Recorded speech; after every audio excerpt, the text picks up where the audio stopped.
Hello, everyone. Welcome to this week's NLP Seminar. And for this week, we have Professor Greg Durrett. Greg is an assistant professor of computer science at UT Austin. He completed his PhD at UC Berkeley in 2016. His current research focuses on making natural language processing systems more interpretable, controllable, and generalizable. Many application domains including summarization, question answering, and information extraction. Now let's welcome Durrett and enjoy his talk. Okay, thanks, Jiao, for the nice introduction. Now let me go ahead and get the screen sharing set up here. Are you able to see this, Jiao? Yes. Okay, great. Well, hi everyone. Yeah, thanks so much for inviting me. It's really great to be here. I've really enjoyed my, chatting with folks this morning, and I'm looking forward to the afternoon as well. So what I want to talk to you today about is what I'm going to call the paradox of flexible but reliable text generation. So let me start off by diving into what's been going on in summarization over the last few years. So for a long time, we've had models that are pretty good at extracting relevant content from documents. But extraction is kind of boring.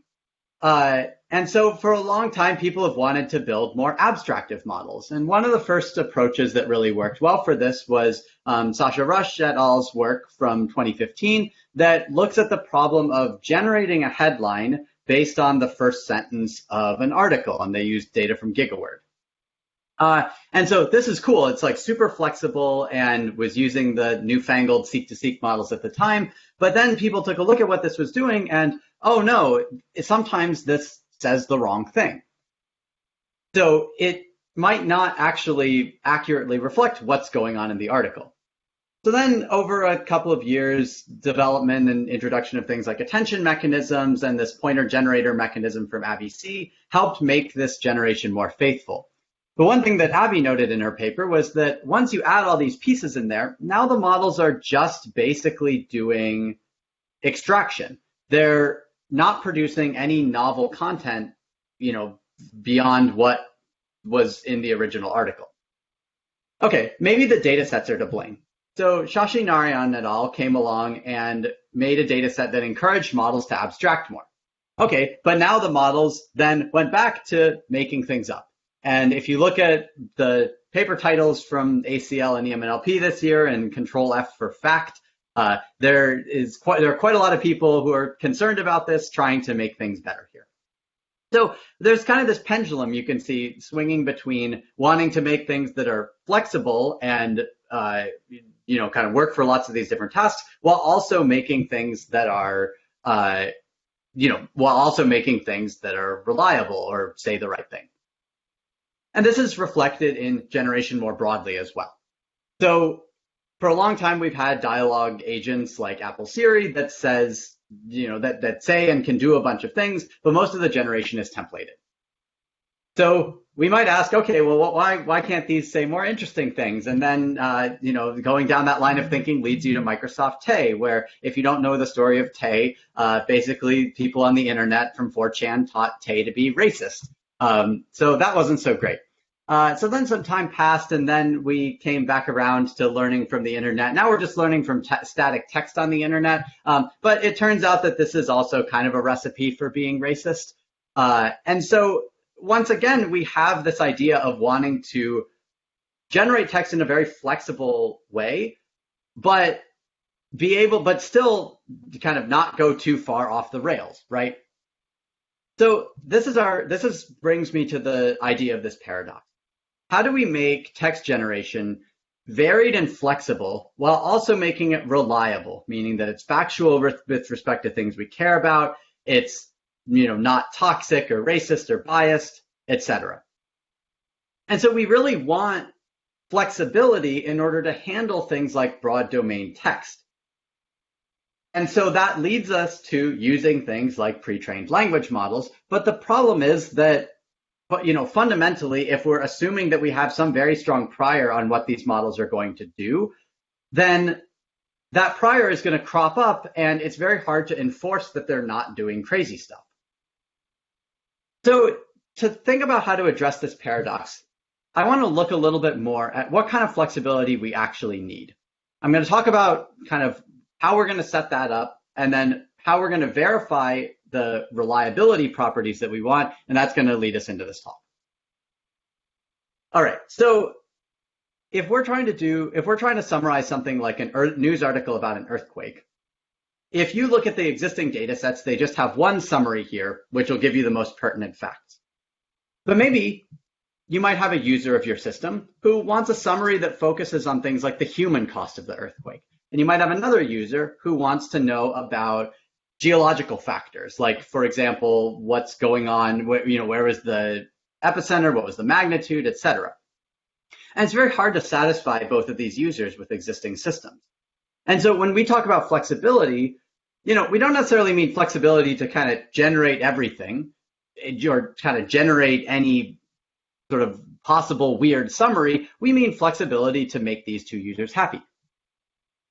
Similarly, if we think about what's going on when we actually want to write the summary and kind of pick the style in which to generate it, maybe we have a user who doesn't want to read something as long as this, and they want this text to be compressed. So now we have a 7.4 magnitude earthquake that hit Mexico's southern coastline on Tuesday, has left at least 5 people dead, a little bit shorter and easier to read. But maybe they want to kind of see this in, some different versions of this, or maybe they want this to be simplified so that users with maybe a lower reading level are still able to read and understand it. So how do we make this user happy? Well, we need to disentangle the content selection, what we're actually going to talk about, from generation style. And this is not something that current models are particularly good at.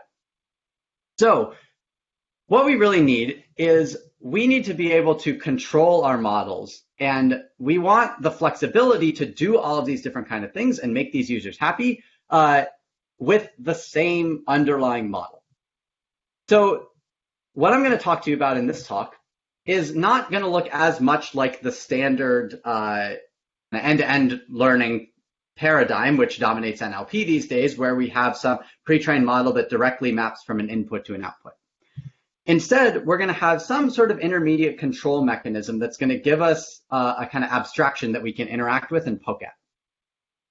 Why do we want this? Well, this is going to give us a hook into the system to do things like select certain sentences to talk about or generate the output in this particular order. So this kind of control is really nice, but what we've talked about is that this paradox is that having this kind of flexibility, doing these different things, usually negatively impacts quality. And so we're going to also talk about efforts to basically make sure that these outputs are reliable. We're going to verify that it satisfies various properties that we want our systems to exhibit. Okay, so this brings me to the outline of what I'm going to talk about today. The first part of this talk is going to be about achieving this diversity and flexibility through fine-grained control. I'm going to talk about this in the context of both paraphrasing and summarization. And then we're going to turn to this idea of reliability and verifying what our models are doing. And we're going to look at a few different notions, 2 notions for summarization that we call plausibility and salience, and then a way of enforcing factuality in generation for summarization and paraphrasing more broadly. So I'm going to start off with this work on paraphrasing with syntactic control. This was led by my student Tanya Goyal and was presented at ACL.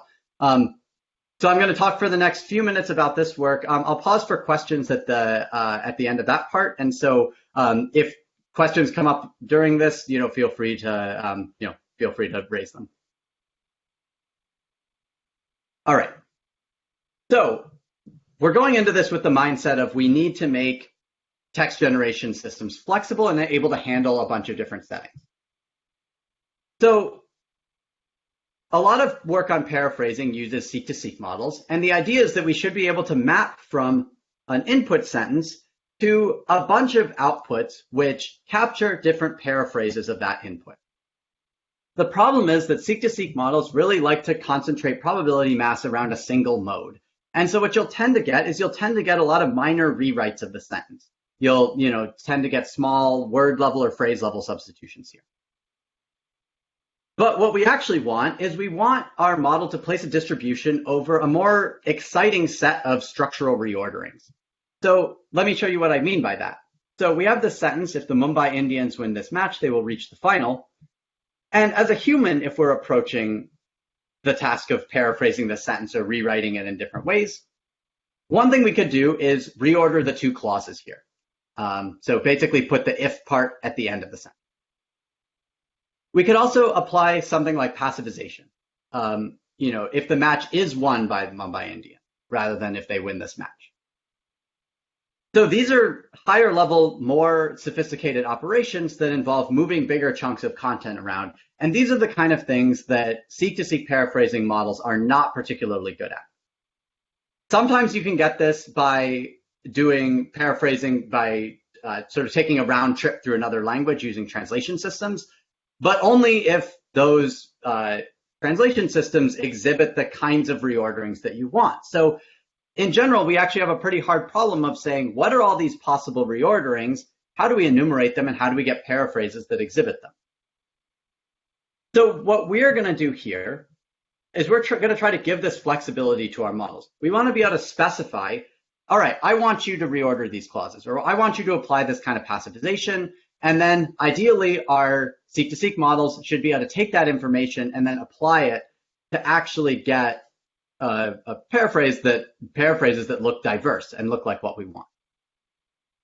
All right, it's a great idea. The devil's in the details, right? So how do we actually figure out what this structure that the generation should condition on looks like what is the form that this orange box takes? And then how do we actually enumerate the space of orange boxes, essentially? How do we figure out what the possible paraphrasing, what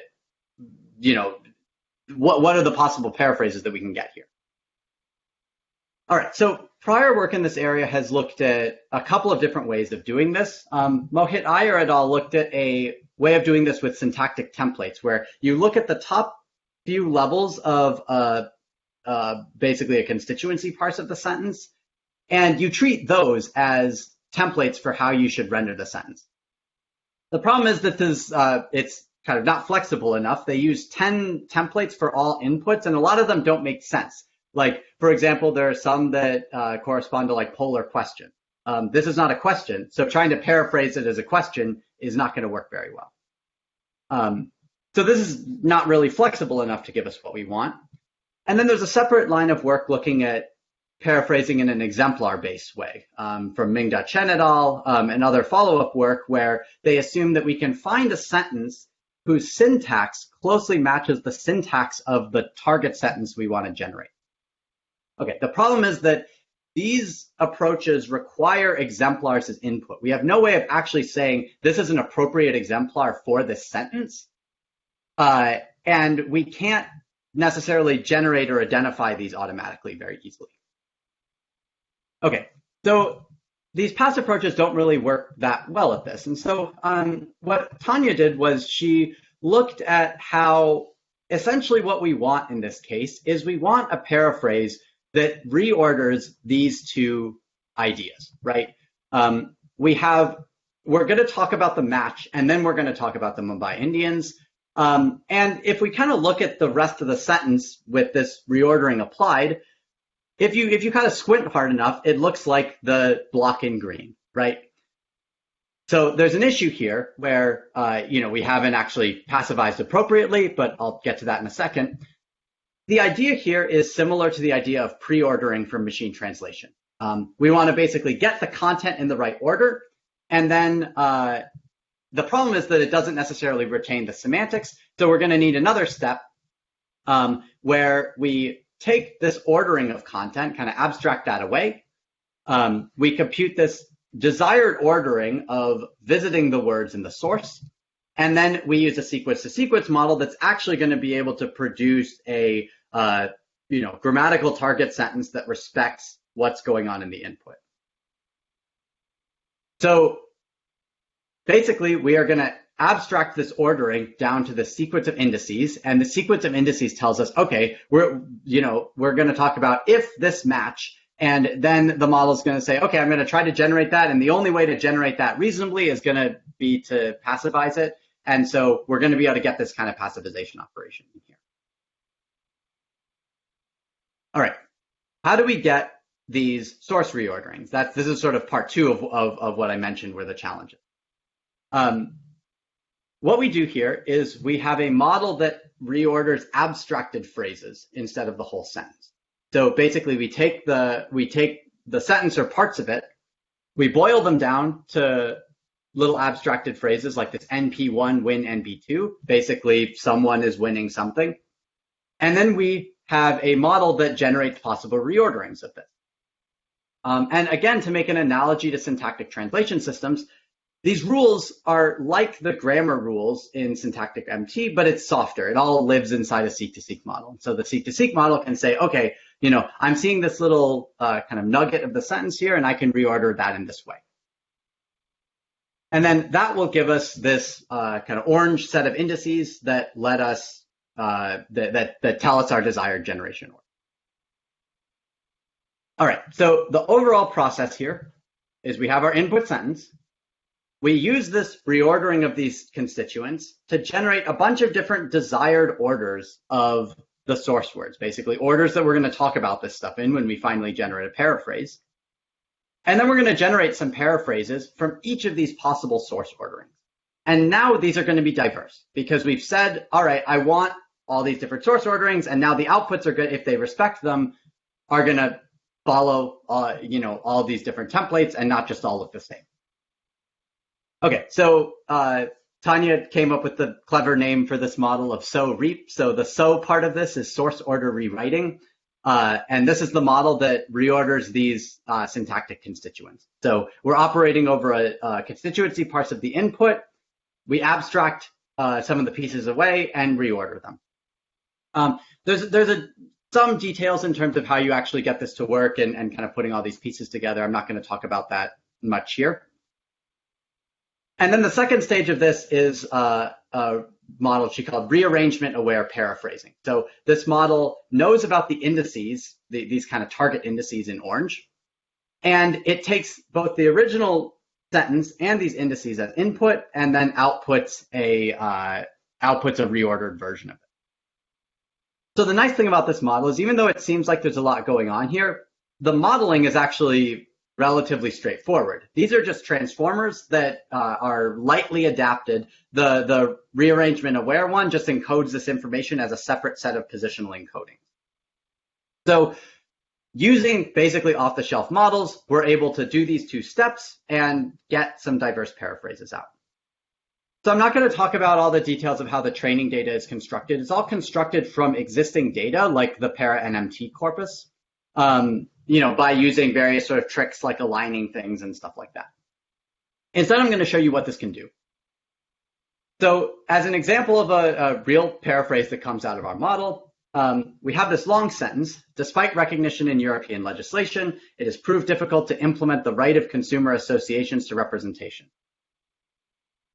We can apply this abstraction idea and boil this sentence down to this more abstracted form, where we have this prepositional phrase in European legislation and this verb phrase here. And the model recognizes that it can reorder these things. And then we can actually do an additional reordering within this verb phrase. We could basically say, to implement the right of consumer associations to representation has proved difficult. We take these two reorderings, we generate this desired target ordering and put it into the REAP model. And then here's what comes out. The implementation of the right of consumer associations to representation has proved difficult despite recognition in European legislation. So this is basically just a reordering of the input, but it's a nice reordering, it's correct. And notice that it's not just reordering the words. We actually changed this verb phrase about to implement the right into the implementation of the right. So this is kind of showing why this seek-to-seek modeling framework is important, because we rearrange these pieces and then we are able to stitch them together and make an actual sentence. So how does this work? So what Tanya did was she looked at taking each sentence in ParaNMT and generating 10 different paraphrases from it using 10 different possible source orders, and then evaluating the quality of this set of orderings. So we look at two things. The first is how good is this set? And we approximate that by how closely does the best element in the set approximate the reference paraphrase. Basically, if the reference paraphrase applies X transformation and we enumerate 10 transformations, we hope we get something that, we hope that that set contains X. And then we also look at diversity using the idea of self-blue, which is a metric that looks at pairs of outputs and says, if these are too similar, that's bad. So we negate the blue score of basically each pair of produced paraphrases. Okay, so existing seek-to-seek methods are high quality, low diversity. There are techniques for making these more diverse at a cost of quality. And then one of these past techniques, this syntactic control method of Iyer et al., gets slightly better diversity and quality than that.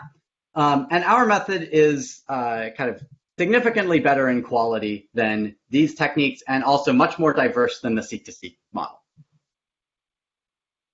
We also looked at evaluating this with human evaluation to say, are these paraphrases actually retaining the meaning of the original sentence?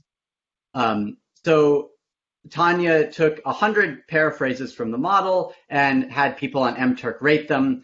It's a little bit hard to get, really kind of sort of reliable judgments out of people on MTurk, but with some work, what we ended up seeing was that the SOREAP model does about as well as a seek-to-seek, as the kind of baseline seek-to-seek model does on producing grammatical, well-formed paraphrases.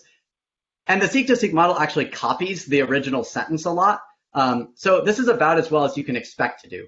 There's still lots of things that are not a paraphrase because a lot of the original sentences in this data are kind of weird and annotators don't really like. But the general takeaway here is that the quality is as good as the original model, while also being more diverse. So what we've seen here is that some of these past techniques, like using syntactic templates and exemplars, are too rigid. But this kind of controllability that in terms of these ordering variables gives us flexibility. It lets us say, okay, we want to do these particular kinds of operations that correspond to kind of meaningful syntactic transformations. Now we can do them. And we put this all together with off-the-shelf existing models. And, even though there was some kind of work that went into collecting the training data, overall, this is sort of low overhead to implement and didn't involve much new model building or sort of complex stuff on that axis. Okay, this is the end of the first big chunk of the talk. So let me pause here and see if there are any questions.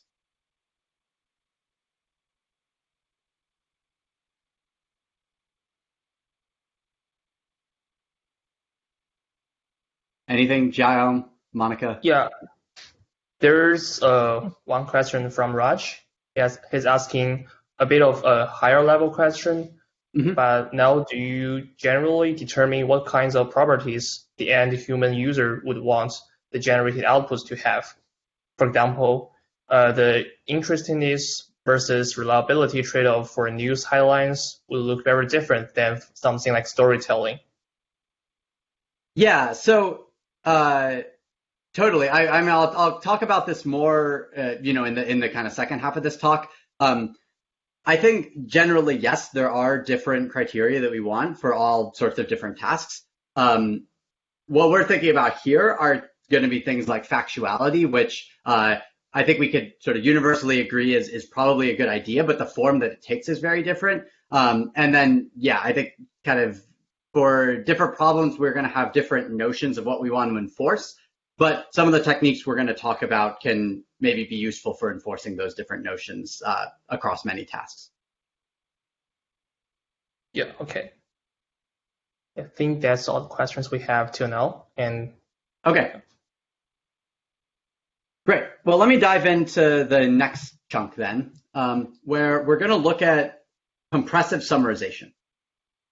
So I'm going to kind of set up a summarization system, and then we're going to use that as our springboard to get into this idea of verifying the output and making sure that it has the properties that we want.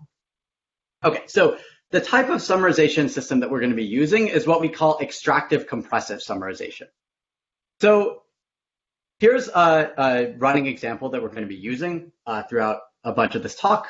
And now drinkers of some California wine may have become unwitting guinea pigs of arsenic exposure thanks to the negligent and misleading actions of dozens of California wineries, according to the class action law complaint filed March 19th on behalf of 2 California couples. Okay, so the idea behind compressive summarization is that maybe this sentence has a lot of the good stuff that we want to include in our summary, but there's also some extra details that we don't really care about. So a compressive summary would delete some of this content and produce something shorter, but that still captures the core stuff. Okay, this is in contrast to the, I guess, more commonly explored thing in NLP right now, which is abstractive summarization. This is basically ram the article into a seek-to-seek model and see what comes out. And these models will produce more varied summaries, but they can also do things like lie to you and say dozens of California wineries may have exposed guinea pigs to arsenic. So we'll come back to actually how to solve this kind of factuality error at the end of the talk. But for now, this kind of motivates why we're going to think about this type of extractive compressive system. There's a more limited set of things that can go wrong. We'll look at what some of those are, but it's definitely not going to hallucinate in quite the same ways. You could show the user where the summary came from in the input document. And we're going to see some benefits in terms of transferring to new domains. Okay, so how do these systems work? So you give me some text. It might be a news article, a scientific paper, whatever you want to summarize. The extractive component of the model is going to pick out some sentences that are representative of what's going on. Then we are going to take each of those sentences and compress them. We're going to identify some possible parts of the sentence, spans essentially, which can be deleted, and decide for each one whether to keep or delete it. And then that's going to lead to a set of sentences with compression options applied to them. So a lot of the past work on this has used very high precision sets of syntactic rules to figure out what can be deleted. And the reason for this is that it's been a little bit hard to get these models to generate text that's grammatical without basically enforcing that at the level of enumerating these compression options. So I'm going to start by sticking to this framework, and then we'll talk a little bit later in the talk about how to depart from it. All right, so the first kind of piece here is the extraction module. I'm not going to talk about that much. It basically follows a standard extraction model that gets used for NLP called BERT-SUM, which looks at all the sentences you have in the article, encodes each of those into a vector, and then uses a model to score how relevant they are, and then basically rank them and take the top few according to that ranking. So I'm going to skip that because we're just using off-the-shelf stuff there. Instead, we're going to dive into compression. So we're going to look at a slightly simplified example, intimate portraits featuring well-known artists with their furry friends.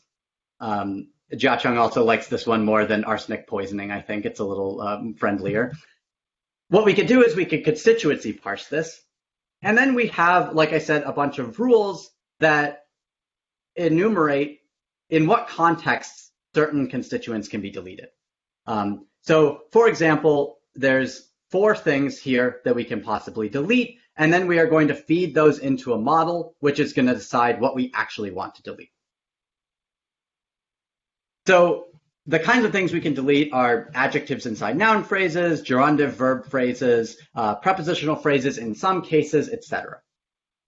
So we're really piggybacking off of prior work by using rules to identify all these things. And the question that we're going to come back to is how high precision these rules need to be. But right now, we're going to assume that anything that these rules say is okay to delete, we can delete. But we might not want to delete everything. You know, maybe in this case, we actually really want the details about the fact that we've got furry friends here to be in the article. And so we're going to need a model that's going to look at these different spans that could possibly be deleted and decide whether to delete or keep each one. This model is just a sort of standard BERT span classifier. So you feed the sentence into BERT, you pool over the embeddings that come out for each span, and then you classify each span as something you want to delete or keep. And so you end up with portraits featuring artists with their furry friends. So, you know, if you need to know that the furry friends are involved, otherwise it's not really clear what we're talking about here. All right, and so this model classifies each of these options independently, basically, and because they all nest appropriately, this won't ever lead to like weird ungrammatical sentences when you aggregate these decisions. All right, so the kind of tricky part here is trying to figure out what the gold labels are for these decisions at training time. So the way that extractive compressive systems work is by pulling out sentences and then deleting pieces, right? The problem is that the way that humans specify summarization data is they write down a summary. And we need to turn that into supervision about what sentences to extract and then what compression decisions to make.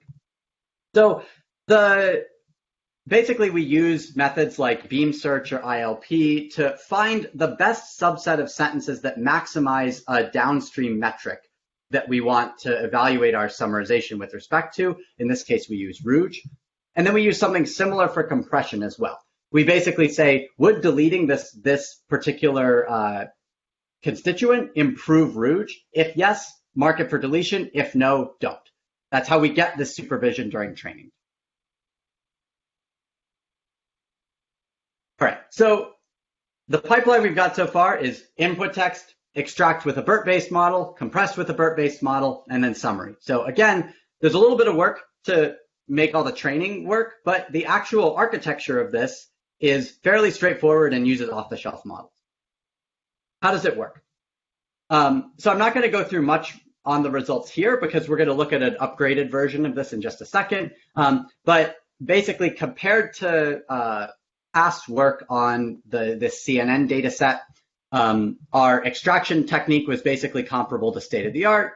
An off-the-shelf existing compression technique didn't really work well, but our technique where you learn the compression to optimize for the downstream metric did lead to pretty significant improvements on ROUGE. So the takeaway from this system, the kind of broader takeaway beyond this metric, which is a little bit hard to interpret, is that it often does a pretty good job at pulling out the right content and deleting things that don't matter. But it is still able to make mistakes. So for example, in this, we have this compressed summary here, where you can see that the model's deleting some stuff that doesn't matter, but then I want to focus on the last part here. To commemorate the deleted 19th anniversary, and then we delete this big chunk. So to commemorate the anniversary when an assembly of Afghans swore allegiance to Omar. So this actually reads pretty well, but is not fully grammatical and is mangling the input a little bit. There are also worse cases of this that show up. So even when we tried to basically go in and really put rails on this model so that it wouldn't delete stuff that that would kind of ruin the inputs, it still managed to find a way to do it. So this kind of leads into the second part of my talk, which is about how do we enforce these properties, like we don't want the model to delete bad stuff and mangle the input. So we're going to revisit this compression now through the lens of two properties that we're going to call plausibility and salience that are going to help us enumerate basically what factors we want the output to obey, and then give us a way to enforce that and enforce reliability in our model generation. Okay, so let's take a look at those compression rules I talked about. So, one thing that we often want to delete are prepositional phrases. Sometimes that's okay. Sometimes it's not okay. For example, this predicative PP in this copula construction, you wouldn't just say she was. That, that really kind of doesn't make sense in here. And there's some other cases here that, if you wanted to write down rules, take my word for it, as someone who tried to do this, that, you run into all these kind of edge cases that are hard to enumerate. So these rules are fundamentally inflexible. And in fact, even then, even preserving grammaticality is not necessarily enough to preserve factuality. So for example, we have the idea of what are called non-subsective adjectives, and this is a term I got from Eli Pavlik, where a former president is not a president, right? So deleting former changes the semantics of what's going on here, whereas a lot of times if you say a big red car and then just a red car, well, at least red car is a type of or a big red car is a type of red car, right? Or these kind of temporal prepositional phrases like in 2016, deleting this in this case kind of ruins the sentence. So how do we use a data-driven method to figure out that our compressions are good? So here's where we appeal to these notions of what we call plausibility and salience. So we're going to have a very broad set of things that we can possibly compress. We're going to say anytime you see a prepositional phrase, you could delete it. Okay, this is a recipe for disaster, right? But we are then going to enforce plausibility of what we delete. This is a domain-independent notion of roughly what we're calling grammaticality, acceptability, and well-formedness. Basically, can we delete this thing without mangling the sentence or making it such that someone looks at it and they kind of scratch their head and they're like, what's going on here? Then separately, we have the notion of salience that we were using earlier, which was basically we only want to delete things that aren't important. And that's tied into this downstream metric, ROUGE, that we're going to use to evaluate our content salience. So the kind of idea and key contribution of this work is learning plausibility from non-summarization data. So let's look at an example of what a kind of implausible deletion looks like. So here's that guinea pig's arsenic thing with a bunch of different things that we can delete. So for example, we could delete drinkers of some California wine, or unwitting, or arsenic exposure. Some of these would kind of screw things up, but not necessarily that badly. What we say is implausible to delete are the following. If we deleted to the negligent and misleading actions of dozens of California wineries, then what we end up with is drinkers have become unwitting guinea pigs, thanks, according to the class action complaint, right? It totally ruins stuff, right? And similarly, deleting dozens of California wineries here also has some kind of similar problems where it starts to make the sentence become unacceptable to a human reader. It starts to look pretty weird, even though it's technically grammatical. So, but then there's several of these other pieces, like of California wine, of the arsenic exposure, the class action complaint. These are things we really want to keep in our summary, right? Like we don't want to just say drinkers have become guinea pigs, because then it's like, what the heck are you talking about, right? So this is the notion of salience, where we're only going to delete this stuff that's both underlined and highlighted. And these are things that are both plausible to delete and also not salient. Okay, so this plausibility we learned from some compression data from Google News. And the interesting thing about this data is that it's very heavily compressed. So almost anything that can be deleted is. And so we're using this as kind of a proxy for this notion of plausibility here. And it turns out it works quite well, as we're going to see. And then salience, we use the same idea as before, of having a ROUGE oracle that tells us basically what to delete and what to keep based on the reference summaries. All right, so here's our pipeline now modified. We still extract stuff as before. Now we have plausibility and salience as two different notions during the compression process.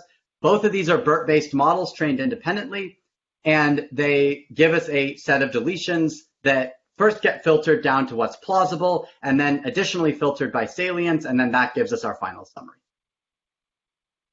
All right, let's take a look at how it works. So we're going to look at 4 data sets here.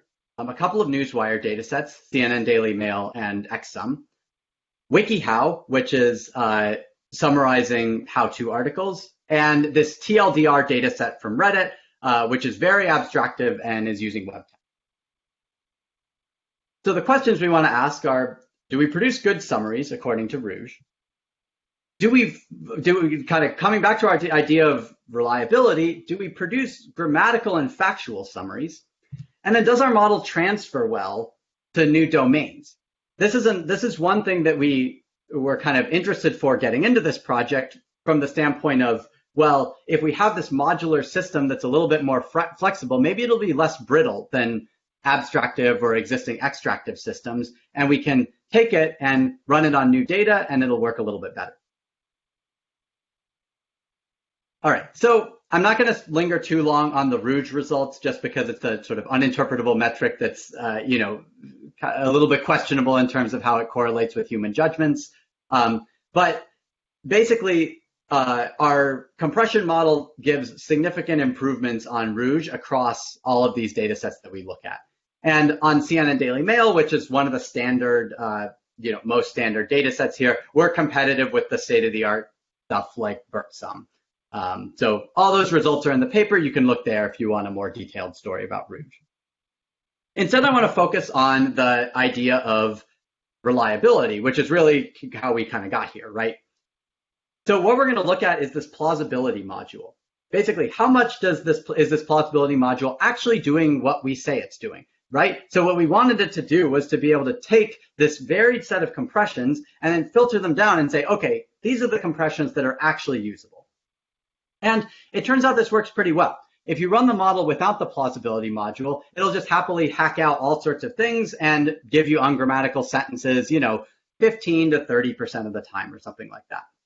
And then with plausibility, the grammaticality as judged by humans is much, much higher. We also looked at factuality. And so the nice thing is that plausibility also improves the factuality of our summaries pretty significantly on CNN. Reddit's a little bit of a different story. What I'll say about Reddit is that it's very subjective what's factual or not. You have these very short summaries of this very long and complex story. And so it's a little bit hard to say, okay, you deleted this one key detail. Did that change the factual nature of how you were reporting about the story? I don't know. I mean, we had arguments about some of these cases, and it's a little bit harder to get human agreement. But generally, we saw nice trends here in terms of the model doing more reasonable deletion.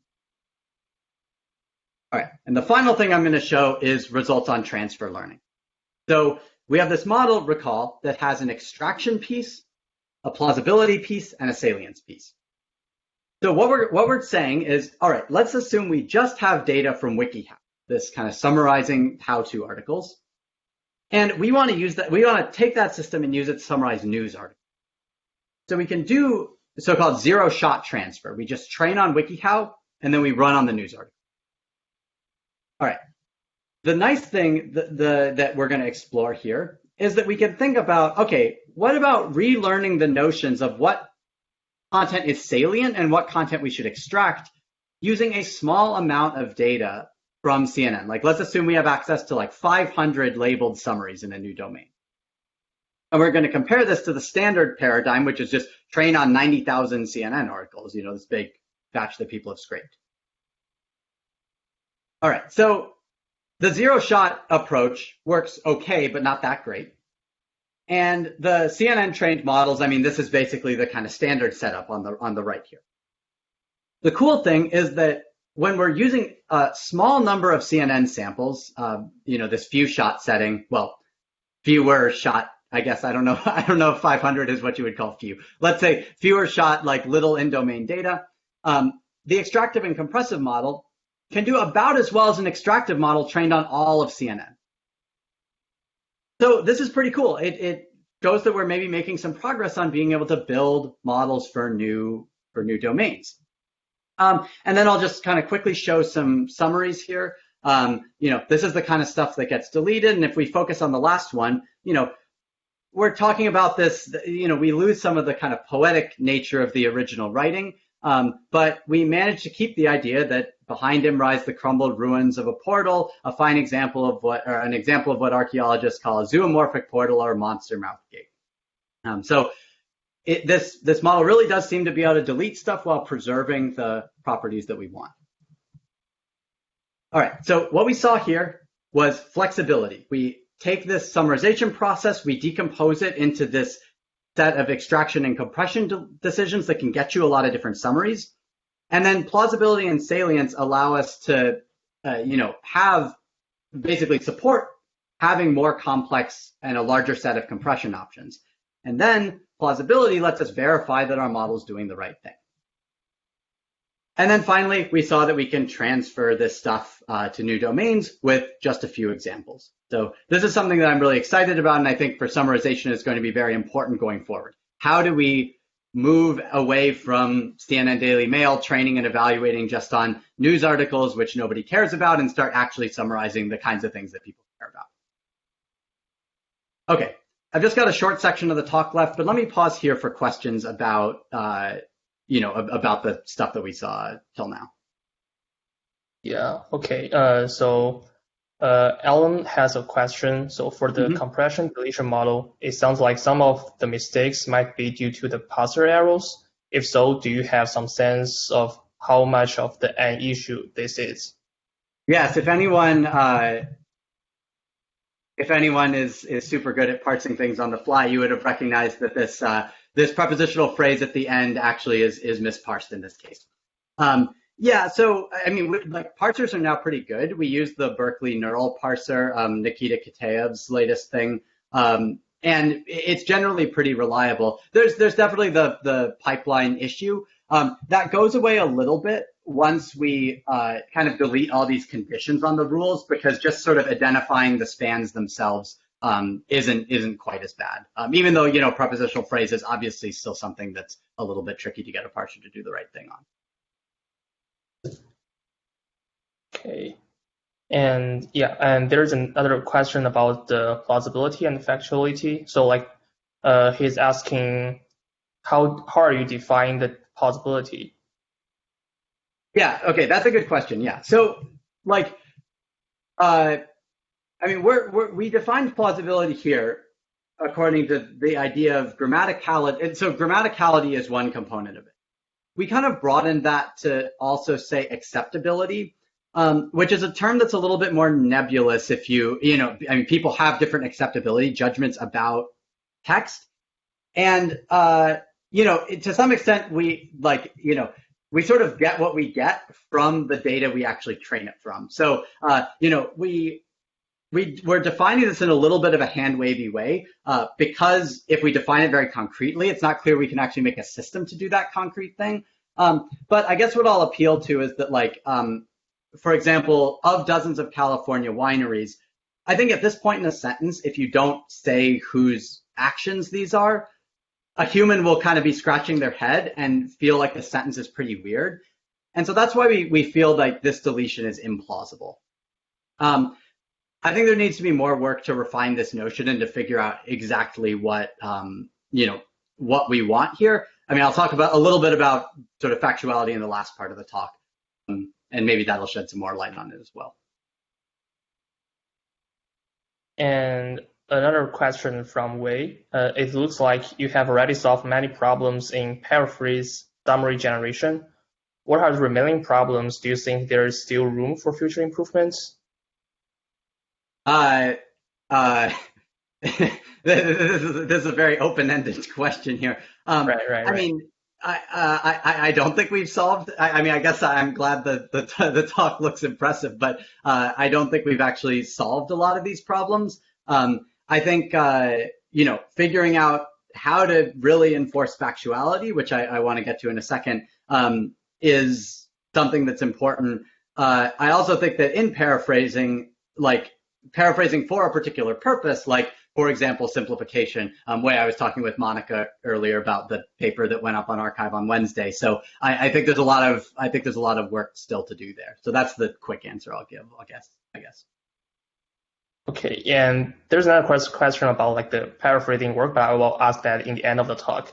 Yeah, let me just kind of get through the last section here. Yeah. So the last thing I want to talk about is some new work that my student Tanya has on looking at factuality. So this is going to be departing from the compressive summarization, and it's going to be looking more at how to enforce this in seek-to-seek models.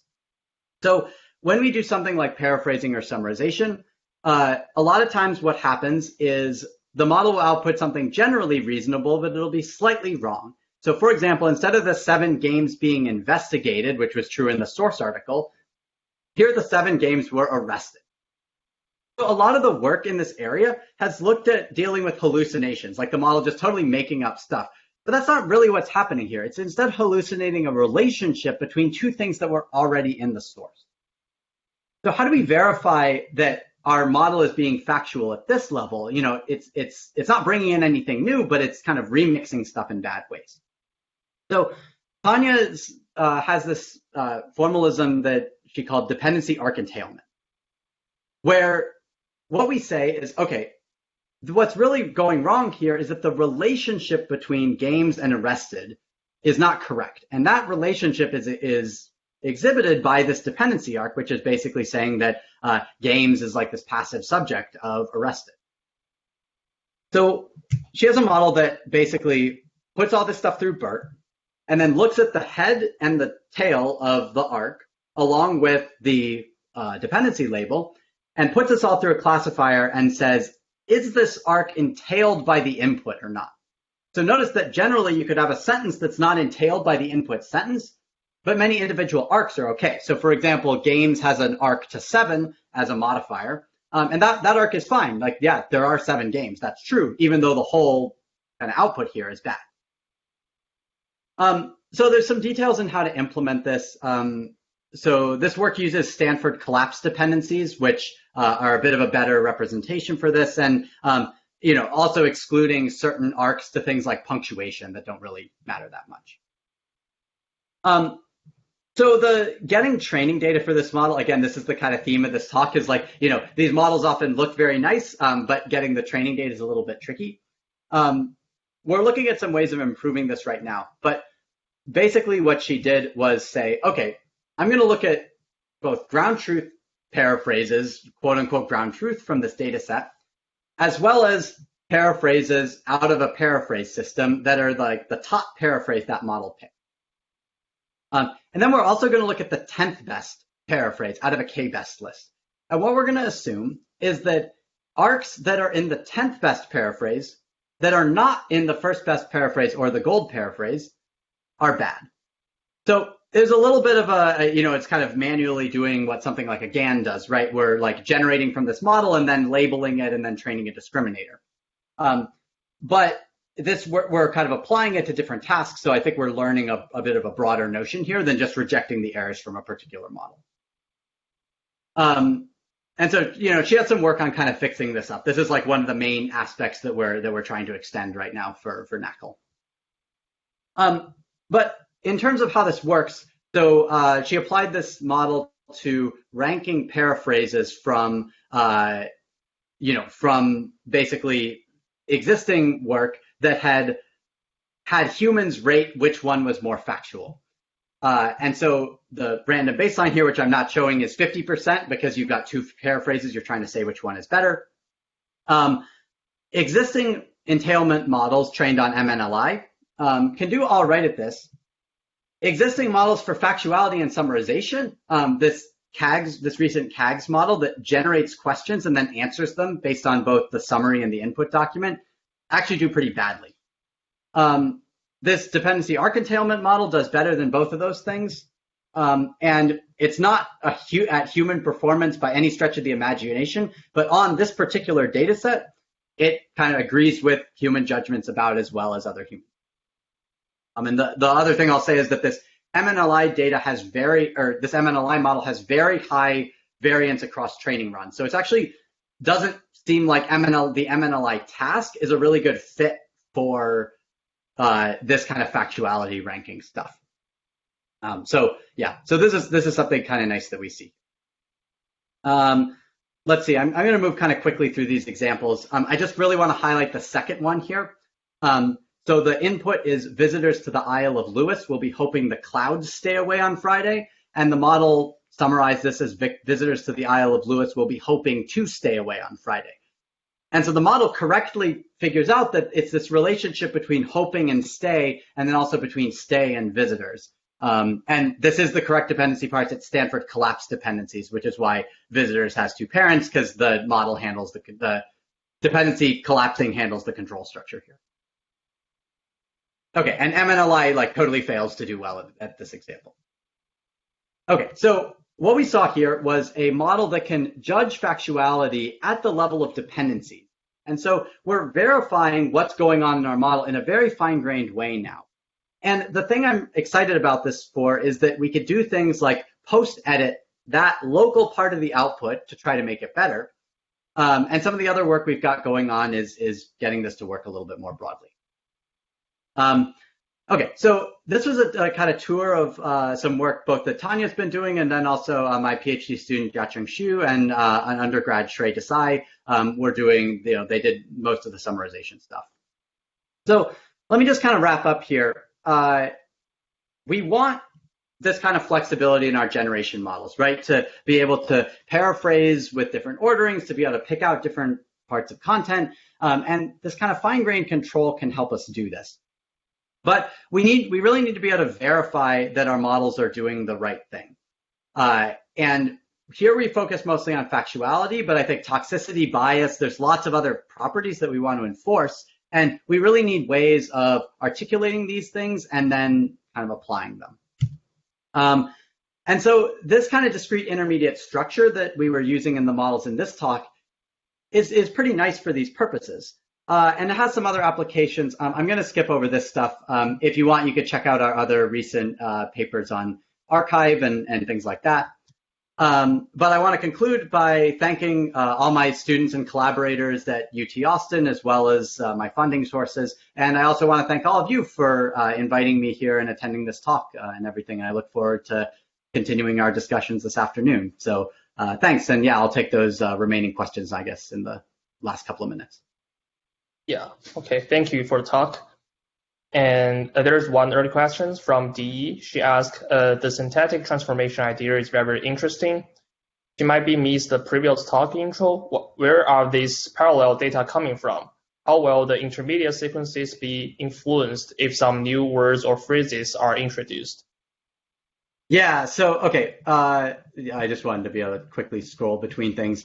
So, yeah, like basically where are we getting the ability to do these kind of rearrangements? So we kind of reverse engineer this data out of existing, out of existing paraphrase data. So we parse it and then go through this alignment step to try to extract these different kinds of reorderings. And so kind of on the back end where this is coming from is the way that ParaNMT was generated, which is by a round trip through check using translation.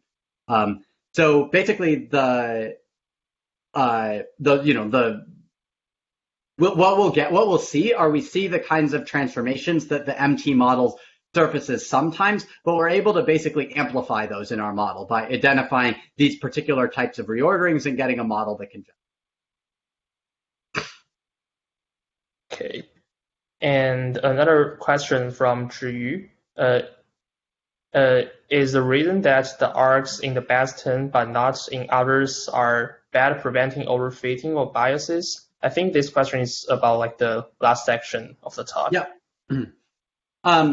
Yeah. So if you look at what's going on here, a lot of times what happens is the model starts kind of saying weird stuff as you go further down in the beam. And so our assumption is that the same kinds of weirdness that crop up as you take n best hypotheses, those are the kind of things that we also want to be able to scrub from the one best hypotheses on different examples.